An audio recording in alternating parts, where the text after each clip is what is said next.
Hello students, અત્યાર સુધી આપણે નીટના બેઝિક વિશે ચર્ચા કરી કે નીટનું મહત્વ જોયું, નીટ એટલે શું એ જોયું, એનો અભ્યાસક્રમ વિશે ચર્ચા કરી. હવે આપણે એ અભ્યાસક્રમ તરફ આગળ વધતા સૌથી પહેલું યુનિટ જેની અંદર ધોરણ 11ના 4 ચેપ્ટરનો સમાવેશ થાય છે એની શરૂઆત કરીશું. યુનિટ 1માં સૌથી પહેલું ચેપ્ટર છે સજીવ વિશ્વ, જે તમારી એનસીઈઆરટી બુકમાં આપેલું જ છે, પણ એનાથી કંઈક વધારે અંદર ઊંડા ઉતરતા આપણે એનો અભ્યાસ શરૂ કરીશું. સૌથી પહેલા સજીવ વિશ્વ વિશે ચર્ચા કરતા પહેલા આપણે એ સમજવું જરૂરી છે કે સજીવ એટલે શું.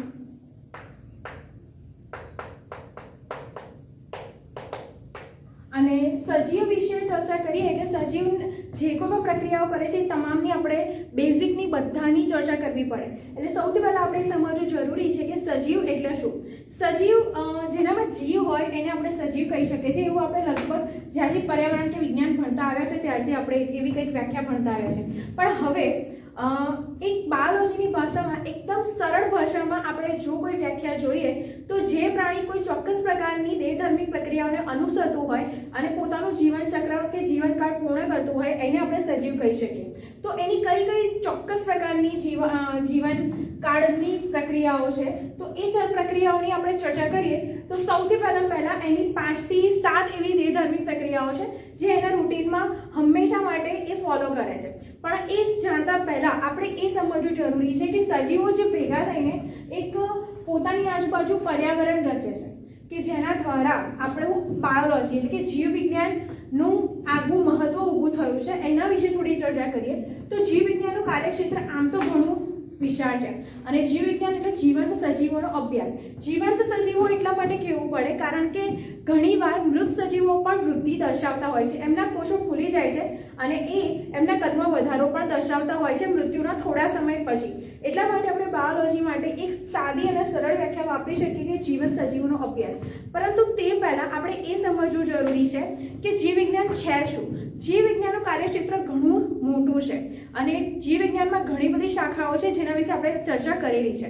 તો જીવ વિજ્ઞાન વિશે ચર્ચા કરતા આપણે એ પણ જાણવું જરૂરી છે કે જીવ વિજ્ઞાન અને સજીવ એ બંનેનો સીધો સંબંધ હોય છે. એટલે કે જીવ વિજ્ઞાન જ્યાં સુધી હશે ત્યાં સુધી સજીવને સંબંધિત જે કોઈ બી સમસ્યાઓ હશે, કારણો હશે, તેની સાથે સીધા સંકળાયેલા જ રહેશે. તો જીવ વિજ્ઞાનમાં ઘણી બધી શાખાઓનો સમાવેશ થાય છે અને એ બધી શાખાઓ સીધી સજીવો અને બીજા અન્ય પ્રાણીઓ સાથે અને કોઈ પણ પ્રકારના પક્ષીઓ, કીટકો એની સાથે સીધી સંકળાયેલી છે. તો જીવ વિજ્ઞાનનું કાર્યક્ષેત્ર ઘણું વિશાળ છે. એ સમજતા આપણે એ પણ જોવાનું છે કે સજીવની સાથે કઈ રીતે સંકળાય છે. તો સૌથી પહેલાં વાત કરીએ તો સજીવને જે કોઈ બી દેહધાર્મિક પ્રક્રિયાઓ કરે છે એ દેહધાર્મિક પ્રક્રિયાઓ આપણે જે શાખામાં ભણીએ છીએ એને આપણે હ્યુમન ફિઝિયોલોજી કહીએ છીએ. જે કે મનુષ્યની બધી દેહધાર્મિક વિદ્યાઓ એ આપણે હ્યુમન ફિઝિયોલોજીમાં જોઈ શકીએ છીએ. હવે જ્યાં સુધી સજીવ છે ત્યાં સુધી એનું શરીર છે અને જ્યાં સુધી શરીર છે ત્યાં સુધી તેની સંબંધિત તમામ સમસ્યાઓ રહેવાની. તો સજીવના શરીરને કોઈક ને કોઈક સમસ્યાઓ થતી રહે છે અને કોઈક ને કોઈક એમાં નવા રોગો અસ્તિત્વમાં આવતા રહે છે. તો જ્યાં સુધી સજીવના શરીરમાં આવા નવા રોગો ઉત્પન્ન થતા રહેશે ત્યાં સુધી જીવ વિજ્ઞાનની અનેક શાખાઓ કાર્યરત રહેશે. તો જીવ વિજ્ઞાન શું કરે છે કે સજીવની તમામ દેહધર્મિક પ્રક્રિયાઓનો અભ્યાસ કરે છે, એમાં ઊંડાણપૂર્વક ઉતરે છે, એને લગતા રોગો કે એને લગતા સંભવિત રોગોની જાણકારી આપે છે. તદુપરાંત એમની દવા, એમાં જે કોઈ પણ ફેરફારો થઈ શકતા હોય એ અને વનસ્પતિમાં જે કોઈ પણ નવા ફેરફારો થઈ શકતા હોય એની પણ જાણકારી આપે છે. તો આ રીતે જીવ વિજ્ઞાન આપણા સજીવ સાથે એટલે કે આપણા બધાની સાથે સીધું સંકળાયેલું છે. તો સૌથી પહેલાં આપણે સજીવ એટલે શું એની ચર્ચા કરીએ તો સજીવ ઘણા બધા વિવિધ પ્રકારની દેહધાર્મિક પ્રક્રિયાઓ સાથે જોડાયેલો એક જીવ છે. કઈ રીતે જોડાયેલો જીવ છે તો સજીવ પોતાના જીવનકાળ દરમિયાન ઘણી બધી પ્રક્રિયાઓ કરે છે અને એ સજીવ પોતાના જીવનકાળ દરમિયાન જેટલી પણ પ્રક્રિયાઓ કરે છે એ પ્રક્રિયાઓ વિશે આપણે ડિટેલમાં જોવાનું છે. પણ એ ચર્ચા કરતા પહેલા આપણે કેટલીક બેઝિક વસ્તુઓની ચર્ચા કરીશું કે જે સજીવને બનાવે છે. તો સૌથી પહેલું આપણે સજીવને બનાવનારી વસ્તુ એટલે કે સંગઠન વિશે ચર્ચા કરીશું. સંગઠન એટલે શું? તો હંમેશા સજીવ એક કોષી હોય કે બહુકોષી એને અને એના કોષોને અને દેહને રચવા માટે એકબીજા સાથે જોડાવવું પડે છે. અત્યાર સુધી આપણે ભણ્યા છે કે કોષ એ સજીવના પાયાનો એકમ છે, સજીવના શરીરના પાયાનો એકમ છે. તો તો કોષ એક એવી અંગિકા છે જેનું પોતાનું એક આગવું મહત્વ છે અને પોતાની જાતે સ્વયં સંચાલિત કાર્ય કરે છે, પણ કોષ ક્યારેય સ્વયં સંચાલિત નથી હોતો, એ કોષ કેન્દ્ર સંચાલિત હોય છે. એટલે આપણે અત્યાર સુધી 2 પ્રકારના કોષ ભણ્યા છે, આદિકોષ કેન્દ્રી, સુકોષ કેન્દ્રી. તો એના વિશે ચર્ચા કરીએ તો જે કોષમાં એકદમ પ્રાથમિક સ્તરના અણુઓ અથવા પ્રાથમિક સ્તરના સ્ટ્રક્ચર્સ એટલે કે તમામ અંગિકાઓ આવેલી હોય અને જેનું કાર્ય માત્ર પ્રાથમિક કક્ષા સુધીનું જ હોય કે એમાં જરૂર પડે એટલી જ ફંક્શન એટલા જ કાર્યો થતા હોય, તો એ પ્રકારના કોષને આપણે આદિકોષ કેન્દ્રી કોષ કહી શકીએ. અને જે પ્રાણીઓ આદિકોષ કેન્દ્રી કોષ ધરાવતા હોય એ તમામ પ્રાણીઓ આદિકોષ કેન્દ્રી સજીવો કહી શકાય. જેમાં એનું ઉદાહરણ છે અમીબા. અમીબાનું સરળ કક્ષાનું આયોજન જોવા મળે છે. અમીબામાં ક્યારેય આપણા જેવી કોમ્પ્લેક્સ એટલે કે જટિલ પાચન તંત્રની જરૂર પડતી નથી, કેમ કે જે કોઈ બી પાચન કરે છે એ સીધું એના કોષરસમાં ભળીને એના કોષરસમાં હાજર હોય એ બધા સ્ત્રાવો દ્વારા ડાયજેસ્ટ થઈ જાય છે, એટલે પાચન થઈ જાય છે. એટલે એને આપણા જેવા કોઈ ઊંડાણપૂર્વકના કે કોઈ લાંબા કે જટિલ પાચન તંત્રની જરૂર પડતી નથી. તો એ રીતે આદિકોષ કેન્દ્રી કોષો કાર્ય કરતા હોય છે. બીજું સુકોષ કેન્દ્રી કોષ. તો જે કોષમાં જે કોઈ પણ અંગિકાઓ હોય એ સુઆયોજિત સુવ્યવસ્થિત રીતે તાલબદ્ધ એકબીજા સાથે જોડાઈને કાર્ય કરતી હોય, એકનું કાર્ય બીજા સાથે સંકળાયેલું હોય અને આખા કોષનું સંચાલન થઈ શકતું હોય, તો એ પ્રકારના કોષને આપણે સુકોષ કેન્દ્રી કોષ કહીએ. અને જે પ્રાણી સુકોષ કેન્દ્રી કોષ ધરાવતું હોય એ પ્રાણીને આપણે સુકોષ કેન્દ્રી સજીવ કહી શકીએ. તો આની સાથે એક વસ્તુ ક્લિયર થાય છે કે સજીવ એક કોઈ ચોક્કસ પ્રકારના સંગઠનથી બને છે.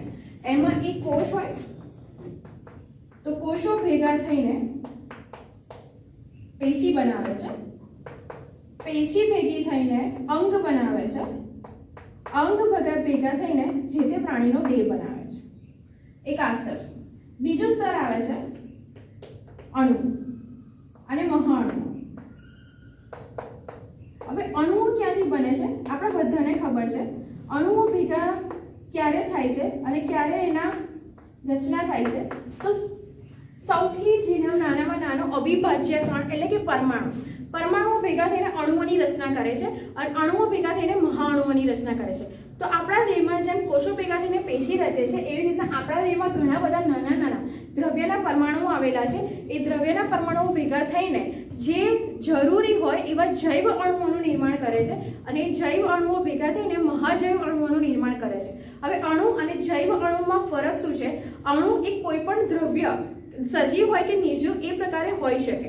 એ તમામે સજીવ નિર્જીવ બંને પ્રકારમાં અપ્લાય કરી શકાય, આપણે એને અનુસરી શકાય અણુ શબ્દને. જ્યારે જૈવ અણુને બંને પ્રકારના સજીવોમાં કે કોઈ પણ બંને પ્રકારમાં આપણે સજીવ નિર્જીવમાં અપ્લાય ના કરી શકીએ, કેમ કે એની આગળ જૈવ લાગેલું છે. જૈવ એટલે જીવંત સજીવોમાં રહેલા અણુ કે જેને જીવન ટકાવી રાખવા માટે જે કોઈ બી અણુઓની જેને સપોર્ટ સિસ્ટમની જરૂર પડે છે, જે ન્યુટ્રિશનની જરૂર પડે છે, એ ન્યુટ્રિશન માટે જે અણુઓની જરૂર હોય એ અણુઓને આપણે જૈવ અણુ કહી શકીએ. અને એનો સક્રિય રોલ, એનો સક્રિય મહત્વ આપણા શરીરમાં જોવા મળતું હોય કે જે કોઈ પણ સજીવ છે એના શરીરમાં એક ચોક્કસ પ્રકારનું આ જૈવ અણુઓનું આગવું મહત્વ જોવા મળે છે. તો એવા જૈવ અણુઓ ભેગા થઈને જૈવ મહાઅણુઓ બને છે. તો આવી રીતના દરેક સંગઠનના સ્તર રચાતા રહે છે. બીજું હવે આવે છે ઉર્જાનું રૂપાંતર. હવે આપણને ખબર છે કે જે કોઈ પણ ઉર્જા છે એ ઉર્જા હંમેશા ક્યારેય એક જગ્યાએ એક જ પ્રકારમાં એક જ સ્વરૂપમાં ટકી શકતી નથી. હા જો એ નિષ્ક્રિય હોય તો એ ટકી રહે છે, પણ જો એ સક્રિય હોય તો એ સતત પોતાનું ઉર્જાનું રૂપાંતરણ કરતી રહે છે. એટલે હવે સજીવોને કાર્ય કરવા માટે જે કોઈ પણ ઉર્જાની જરૂર પડે છે એ મોટે ભાગે રાસાયણિક ઉર્જા હોય છે. તો મોટે ભાગે સજીવ રાસાયણિક ઉર્જાની જરૂરિયાત હોય છે.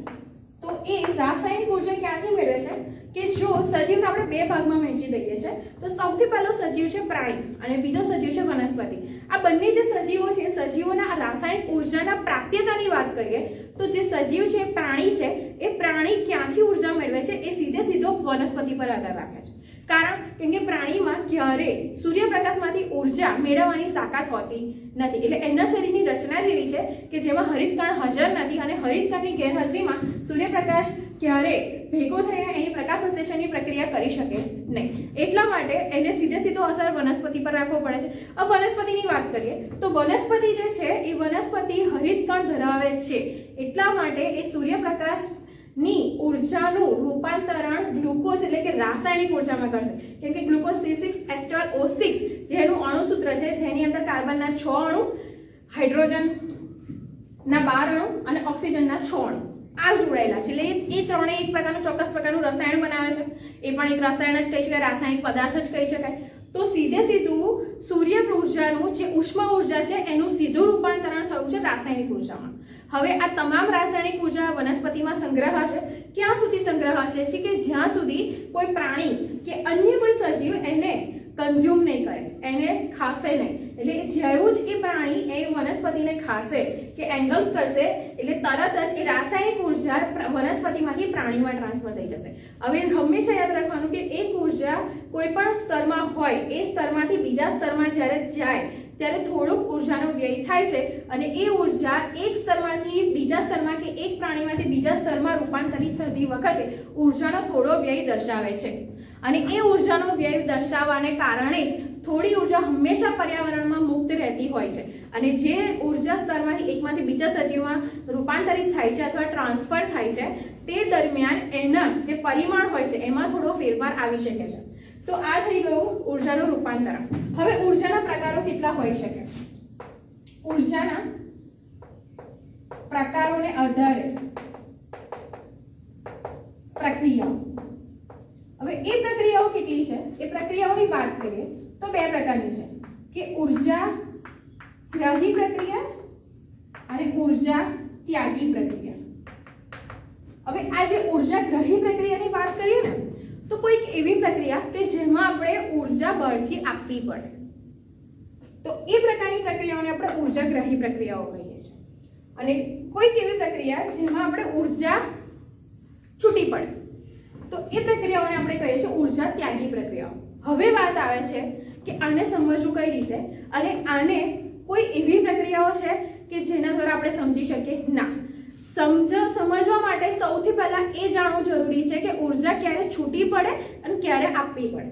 તો રાસાયણિક વિજ્ઞાન એટલે કે કેમેસ્ટ્રીના નિયમ પ્રમાણે હંમેશા એક વસ્તુ યાદ રાખવાની કે ઉર્જાગ્રાહી અને ઉર્જા ત્યાગી પ્રક્રિયા વચ્ચે ખાલી એક જ સેન્ટેન્સનો ફરક છે અને એક સામાન્ય પ્રક્રિયાનો ફરક છે. એ છે એ કે જ્યારે કોઈ પણ રાસાયણિક પદાર્થ હોય એ જ્યારે એનો બંધ તૂટે એટલે જે એ બંધ તૂટતાની સાથે જે ઉર્જા મુક્ત થાય તો એ પ્રકારની પ્રક્રિયા ઉર્જા ત્યાગી કહેવાય. અને જ્યારે બે રસાયણો ભેગા થાય તો આપણે એને ફોર્સફુલી જોડવા પડે અને જોડવું હોય કોઈ બી વસ્તુ તો આપણે અંદર ધક્કો મારવો પડે એટલે આપણે ઉર્જા આપવી પડે. તો એ પ્રક્રિયાને આપણે કહી શકીએ છીએ ઉર્જાગ્રાહી પ્રક્રિયાઓ. તો આ બંને પ્રક્રિયા વચ્ચે આ રીતનો ફરક છે.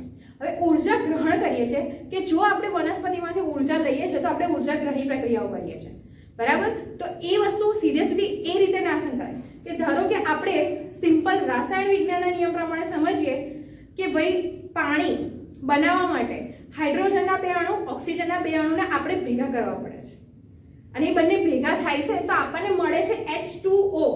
એક ઓક્સિજન ઉર્જાના વ્યયના સ્વરૂપમાં પર્યાવરણમાં પાછો ફરે છે. ઓક્સિજનનો એક અણુ છે એ અણુ પાછો ફરે છે એટલે આપણને જે શક્તિ મળે છે એમાં જે આપણે ઉર્જા આપી એના દ્વારા અણુનું નિર્માણ થાય છે એટલે કે H2O નું નિર્માણ થાય છે. આ ઉર્જાગ્રાહી પ્રક્રિયા થઈ. હવે ઉર્જા ત્યાગી પ્રક્રિયાની વાત કરીએ તો NaCl નો જે અણુ છે એ NaCl નો અણુ સહસંયોજક બંધથી જોડાયેલો હોય છે એટલે બંને એક પ્રકારના બંને એક ઇલેક્ટ્રોનની ભાગીદારી દ્વારા જોડાયેલા હોય છે. આપણે આવું સહસંયોજક બંધમાં ભણ્યા છે. તો ઉર્જા ત્યાગી પ્રક્રિયામાં શું થશે કે જ્યારે એક ઇલેક્ટ્રોનની ભાગીદારી આપણે છૂટા પાડીશું તો છૂટા પાડતાની સાથે ઉર્જા ત્યાગી પ્રક્રિયા થશે એટલે કે Na અને Cl ના બંને અણુઓ છૂટા પડી જશે અને એ છૂટા પડતાની સાથે જ એ પોતાનું સ્વતંત્ર અસ્તિત્વ ધરાવશે અને ઉર્જા છૂટી પડી જશે. એટલે NaCl નો જે અણુ છે, જે પદાર્થ છે એ છૂટો પડીને 2 સ્વતંત્ર અણુમાં વહેંચાઈ જશે. તો એ વખતે ઉર્જાનો સમાવેશ જે થશે એ પર્યાવરણમાં થશે અને એ જે તે અણુમાંથી મુક્ત થઈને સીધી પર્યાવરણમાં ભળી જશે. તો આ થઈ ગયું ઉર્જાના પ્રકારોને આધારે, તેની પ્રક્રિયાઓને આધારે તેના 2 પ્રકારો. હવે આપણે જોવાનું છે થર્મોડાયનેમિક્સ. થર્મોડાયનેમિક્સ શું છે? થર્મોડાયનેમિક્સ ફિઝિક્સ અને કેમેસ્ટ્રી બંનેમાં આવે છે. તો થર્મોડાયનેમિક્સના 2 નિયમ છે અને બંને નિયમ જેની આધારે સંકળાયેલા છે અને એ માત્ર એક જ શબ્દ છે, એ છે એન્ટ્રોપી. તો સૌથી પહેલા આપણે એ સમજવું જરૂરી છે કે થર્મોડાયનેમિક્સ શું છે. એનું એક ચોક્કસ ગુજરાતીમાં શબ્દ શું આવે છે શુદ્ધ ગુજરાતીમાં, અને બીજું છે એન્ટ્રોપી શું છે. તો થર્મોડાયનેમિક્સ એટલે ઉષ્માગતિશાસ્ત્ર. તો સૌથી પહેલા અહીં આગળ આપણે સમજીએ થર્મોડાયનેમિક્સ. થર્મો એટલે ઉષ્મા અને ડાયનેમિક્સ એટલે ગતિશાસ્ત્ર. એટલે આ રીતે એક શબ્દ બને છે ઉષ્માગતિશાસ્ત્ર. તો ઉષ્મા જ્યારે વહન પામે એક સ્તરમાંથી બીજા સ્તરમાં, એક સજીવમાંથી બીજા સજીવમાં કે એક પર્યાવરણમાંથી બીજા પર્યાવરણમાં, ત્યારે જે ફેરફારો નોંધાય છે, જે પરિમાણો બદલાય છે, ઉર્જાના સ્તરમાં ફેરફાર આવે છે, એનું અભ્યાસ કરતું શાસ્ત્ર એટલે ઉષ્માગતિશાસ્ત્ર. આટલું સમજ્યા પછી હવે શબ્દ આવે છે કે એન્ટ્રોપી એટલે શું. દરેક પ્રકારના કોઈ ચોક્કસ તંત્ર હોય છે. હવે તંત્ર વિશે વાત કરીએ તો તંત્ર એક એવું બંધ પરિમાણ છે કે જેમાંથી ચોક્કસ પ્રકારની ઉર્જાઓ ચોક્કસ પ્રમાણમાં આપણે થઈ પણ શકતી હોય અને ના પણ થઈ શકતી હોય. તો તંત્ર એક એવું બંધારણ છે, એક એવું આપણે ઊભું કરેલું પર્યાવરણ છે કે જેની એક ચોક્કસ સીમાઓ હોય છે.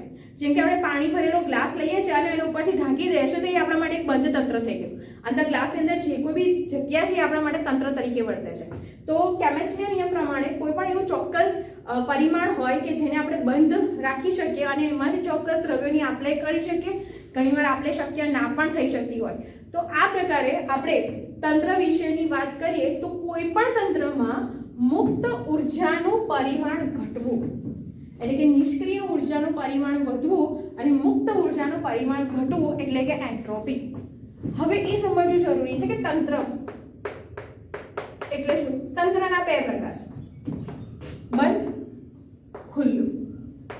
તો બંને પ્રકારના તંત્રો વિશે જાણીએ તો જો કોઈ તંત્રમાંથી દ્રવ્યોની આપલે શક્ય બનતી હોય કે અંદરથી દ્રવ્ય બહાર પર્યાવરણમાં મુક્ત થઈ શકતા હોય, પર્યાવરણમાંથી દ્રવ્ય અંદર મુક્ત થઈ શકતા હોય, તો એ જે પ્રકારનું તંત્ર છે એને આપણે ખુલ્લું તંત્ર કહી શકીએ. કેમ કે એમાં ગમે તે સમયે ગમે તેટલી માત્રામાં દ્રવ્યોની આપણે પર્યાવરણમાંથી તંત્રમાં અને તંત્રમાંથી પર્યાવરણમાં થઈ શકતી હોય છે.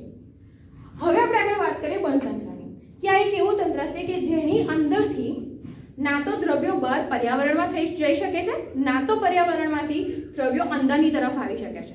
તો એ પ્રકારનું તંત્ર આપણે બંધ તંત્ર તરીકે જાણી શકીએ. થર્મોડાયનેમિક્સના બંને નિયમો સમજતા પહેલા આપણે એ સમજવું જરૂરી છે કે ઉર્જા સંરક્ષણનો નિયમ શું છે. ઓલરેડી આપણને ખબર છે કે ઉર્જા સંરક્ષણનો નિયમ કઈ રીતે કાર્ય કરે છે, એને આખા વિશ્વ પર કઈ રીતે પથરાયેલો છે. તો એ પહેલા આપણે વાત કરીએ કે ઉર્જા સંરક્ષણનો નિયમ શું કહે છે કે વિશ્વમાં ઉર્જાનો કુલ જથ્થો અચળ છે. ઉર્જાનો વ્યય પણ ઉર્જાનો નાશ પણ કરી શકાતો નથી કે ઉર્જા ઉત્પન્ન કરી શકાતી પણ નથી. ઉર્જાનું માત્ર એક સ્તરમાંથી બીજા સ્તરમાં અથવા ઉર્જાનું માત્ર એક સ્વરૂપમાંથી બીજા સ્વરૂપમાં રૂપાંતરણ કરી શકાય છે. આપણને ઉર્જાના ઘણા બધા સ્વરૂપો ખબર છે. મુક્ત ઉષ્મા, મુક્ત ઉર્જા, સ્થિતિ ઉર્જા, ગતિ ઉર્જા, પવન ઉર્જા, ઘણી બધી પ્રકારની ઉર્જાઓ છે કે જેનો એક ઉર્જામાંથી એક સ્વરૂપમાંથી બીજા સ્વરૂપમાં માત્ર રૂપાંતરણ થયા કરે છે. તો હવે એના આધારે આપણે થર્મોડાયનેમિક્સનો પ્રથમ નિયમ જોઈએ જે એવું દર્શાવે છે કે જ્યારે મુક્ત ઉર્જાનું પ્રમાણ કોઈ પણ તંત્રમાં ઘટતું જાય ત્યારે એમાં અવ્યવસ્થા વધતી જાય છે. એટલે કે એમાં મુક્ત ઉર્જા એટલે કે કાર્ય કરવાની જે ક્ષમતા હોય કોઈ પણ તંત્રમાં, બરાબર, એ કાર્ય કરવાની ક્ષમતા અને એની જે સક્રિય ઉર્જા હોય એ તંત્રને કાર્ય કરવાની ક્ષમતા આપે છે. એ આગળ કાર્ય કરવા માટે લઈ જવા માટે સક્ષમ હોય છે. તો જ્યારે કોઈ તંત્ર સતત કાર્ય કરતું રહે તો ધીમે ધીમે એની અંદર એ મુક્ત ઉર્જાનું પ્રમાણ ઘટતું જાય છે અને નિષ્ક્રિય ઉર્જા એક એવી ઉર્જા કે જેનું પ્રમાણ વધતું જાય છે. તો મુક્ત ઉર્જા જેવી તંત્રમાંથી ઘટવાનું ચાલુ થાય ને એની સામે નિષ્ક્રિય ઉર્જાનું પ્રમાણ વધવાનું ચાલુ થાય છે અને એને પરિણામે તંત્રમાં એક ચોક્કસ અવ્યવસ્થા ઊભી થાય છે અને એ અવ્યવસ્થાના પરિમાણને આપણે કહીએ છીએ એન્ટ્રોપી. તો આ તમારો થર્મોડાયનેમિક્સનો પ્રથમ નિયમ છે. થર્મોડાયનેમિક્સના બીજા નિયમની ચર્ચા કરીએ તો થર્મોડાયનેમિક્સનો બીજો નિયમ શું છે કે હંમેશા જ્યારે તંત્ર સતત કાર્ય કરતું રહે તો એનામાં મુક્ત ઉર્જાનું પ્રમાણ ઘટશે અને નિષ્ક્રિય ઉર્જાનું એટલે કે એન્ટ્રોપીનું પ્રમાણ વધશે. આપણે આ એન્ટ્રોપીનું પ્રમાણ સતત વધતું અટકાવી શકીએ છીએ પણ એને સંપૂર્ણ રીતે પૂર્ણ કરી શકતા નથી કે સંપૂર્ણ રીતે કોઈ તંત્રમાંથી એન્ટ્રોપીને બહાર કાઢી શકતા નથી. આ થર્મોડાયનેમિક્સનો બીજો નિયમ છે અને આ બંને નિયમોને આધારે સજીવ અને પર્યાવરણ, બંધ તંત્ર અને ખુલ્લું તંત્ર એ બંને એકબીજા સાથે સતત સંકળાયેલા રહે છે. તો આ રીતે સજીવની આવી કેટલીક બેઝિક પ્રક્રિયાઓ છે જેના વિશે આજે આપણે ચર્ચા કરી. હજી આપણે આગળ એના બીજા એવા કેટલાક પરિમાણોની ચર્ચા કરીએ જે સજીવના દેહ અને એના પર્યાવરણ સાથે સીધી સંકળાયેલી છે. વસ્તુઓ જોઈ, કેટલાક એવા પરિમાણો જોયા જેના પર આપણું ક્યારેય ધ્યાન ગયું હોતું નથી. જેમાંનું પહેલું છે સંગઠન, એટલે કે કોષો ભેગા થઈને પેશી બનાવે, પેશી ભેગા થઈને અંગ ભેગા થઈને સજીવનો દેહ બનાવે છે. ત્યાર પછી કેટલાક જૈવ અણુઓ વિશે આપણે ચર્ચા કરી. ઉર્જાનું રૂપાંતર, ઉર્જાના પ્રકારોને આધારે એમાં ઉર્જાના જે પ્રક્રિયાઓ થઈ છે એ, થર્મોડાયનેમિક્સના બંને નિયમો અને તંત્રો વિશે ચર્ચા કરી. હવે આ તમામ વસ્તુઓ ભેગા થઈને કંઈક એવી ચોક્કસ પ્રકારની સ્થિતિ દર્શાવતા હશે કે જેની સીધી અસર સજીવ પર થતી હોય. હા, સજીવનું શરીર એક તંત્ર તરીકે વર્તતું હોય છે. સજીવનું શરીર ચોક્કસ પ્રકારના દ્રવ્યો માટે હંમેશા બંધ તંત્ર તરીકે વર્તે છે અને ચોક્કસ પ્રકારના દ્રવ્યો માટે હંમેશા ખુલ્લું તંત્ર તરીકે વર્તે છે. તો આ પ્રકારે સજીવોના શરીરમાં ક્યારેય પણ સમસ્થિતિની જાળવણી શક્ય બને. હા, સમસ્થિતિ એટલે એક એવી સ્થિતિ જે સજીવે પોતાના આંતરિક સ્વરૂપમાં એટલે અંદરના તરફ એને એક ચોક્કસ પ્રકારની સ્થિતિ, જે બેલેન્સની સ્થિતિ જાળવી રાખવી પડે, જે એને બહારના પર્યાવરણથી અલિપ્ત રાખે છે, દૂર રાખે છે. તો આ પ્રકારની જે પ્રક્રિયા દ્વારા જે પોતાના શરીરની અંદર જે એક ચોક્કસ પ્રકારનો બેલેન્સ ઊભું કરે છે, જેને આપણે સમ એટલે સરખી સ્થિતિ, સમાન સ્થિતિ તરીકે ઓળખી શકીએ છીએ. સજીવોના શરીરમાં આ સમસ્થિતિની જાળવણી ખૂબ જ જરૂરી છે, કારણ કેમ કે એને આ બધા જે સામાન્ય નાની બાબતો છે એનું ધ્યાન રાખવાનું છે. સંગઠનની ચર્ચા કરીએ તો જો કોઈ પ્રાણીના શરીરમાં કોષો અને જૈવ અણુઓ એમની કાર્ય પૂર્ણ રીતે ના કરે તો પણ સજીવના શરીરમાં સમસ્થિતિ જળવાશે નહીં. કારણ કે જો કોષો ઘસારો પહોંચાડે છે, કોષો જે કોઈ કાર્ય કરે છે એના દ્વારા જો શરીરને ઘસારો પહોંચતો હોય કે કોષો ઘસાતા હોય તો એનું સમારકામ યોગ્ય સમયે થવું જરૂરી છે. જો કોષોનું સમારકામ યોગ્ય રીતે નહીં થાય તો પછી એ જે કોષો હશે એ પેશી બનાવવા માટે સક્ષમ રહેશે નહીં અને આગળનું કાર્ય ઠપ થઈ જશે. જૈવ અણુઓ ચોક્કસ પ્રમાણમાં સજીવના શરીરને સતત મળતા રહેવા જરૂરી છે. જો જૈવ અણુનો પુરવઠો ઘટતો જશે તો સજીવના શરીરમાં એન્ટ્રોપીનું પ્રમાણ વધતું જશે. એન્ટ્રોપી એટલે સજીવના શરીરમાં નિષ્ક્રિય ઉર્જાનો જથ્થો વધવો અને કાર્ય કરવા માટેની મુક્ત ઉર્જાનો જથ્થો ઘટવો. તો એ એન્ટ્રોપીનું પ્રમાણ વધતું જશે. સેમ એ જ રીતે જ્યારે કોઈ પણ સજીવ ખોરાક લે છે તો એ રાસાયણિક ઉર્જાના એ ખોરાક સીધી રાસાયણિક ઉર્જા એટલે કે આપણા શરીરમાં એટીપીના સ્વરૂપમાં ફેરવાઈ જાય છે. તો એ એટીપીનો જથ્થો જ્યારે ઘટે ત્યારે પણ સમસ્થિતિ જળવાય નહીં. ઉર્જાના પ્રકારોને આધારે જે એના શરીરમાં બંને પ્રકારની પ્રક્રિયાઓ ચાલતી હોય છે, ઉર્જાગ્રાહી અને ઉર્જા ત્યાગી, એ બંને પ્રક્રિયાઓ પણ હંમેશા માટે ઠપ થઈ શકે છે. કે જ્યારે જો એના શરીરમાં મુક્ત ઉર્જાનો પુરવઠો સતત ના મળતો રહે તો બંને પ્રક્રિયાને પણ અસર પહોંચે છે. અને આમ તો એન્ટ્રોપી એટલે મુક્ત ઉર્જાનું ઘટતું પ્રમાણ એટલે આપણે એને એન્ટ્રોપી કહી શકીએ છીએ. તો થર્મોડાયનેમિક્સના એ બંને નિયમો એમ પણ સીધા સજીવના શરીર પર અસર કરતા હોય છે અને સજીવનું શરીર પોતે એક તંત્ર છે. તો હવે નાના ઘણા બધા પરિમાણો છે જે સમસ્થિતિની જાળવણીમાં સીધા સજીવના શરીર સાથે સંકળાયેલા હોય છે. હવે સમસ્થિતિની જાળવણી શા માટે જરૂરી બને છે? જો સજીવ સમસ્થિતિની જાળવણી નહીં કરે તો છેવટે એને શું કરવાનું આવશે કે એના કોષો અને એનું શરીર સતત ઘસાતું જશે અને જો એના શરીરમાં કાળક્રમે મુક્ત ઉર્જાનું પ્રમાણ વધારે પડતું ઘટતું ગયું તો કોષો સતત ઘસાતા રહેશે અને એની પ્રક્રિયાઓ ધીમે ઠપ પડતી જશે અને પરિણામે એનું શરીર ઝીણતા તરફ લઈ જશે. હવે સમસ્થિતિને અસર કરતા પરિબળોમાં સૌથી પહેલા કુપોષણ આવે છે.